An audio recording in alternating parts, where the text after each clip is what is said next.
presented by Ganesha Films Studio. करे नैया पारी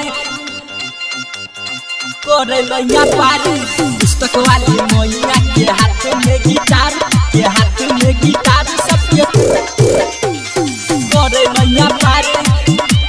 Music director Manish Raza. हंस सवारी माई लागे छै बेजोरियो पूरा नगरिया में मच गेल सोरियो हाँ हंस सवारी माई लागे छै बेजोरियो पूरा नगरिया में मच गेल सोरियो। पुस्तक वाली मैया के हाथ में गिटार सबके करे नैया पारी। सरस्वती माई के हाथ में गिटार सबके करे नैया पारी। पुस्तक वाली मैया के हाथ में गिटार सबके करे नैया पारी। Music करे नैया director पारी। Manish Raza. पुस्तक वाली मैया के हाथ में गिटार करे नैया पारी। हंस सवारी माई मिथिला में अहित सब कियो मिल के मूर्ति सजाइत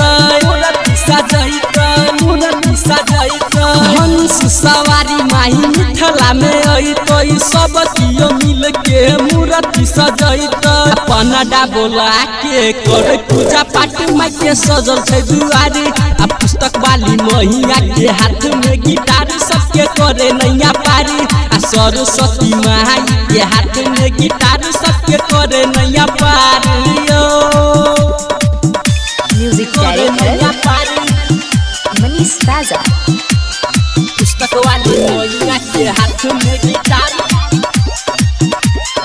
करे नैया पारी।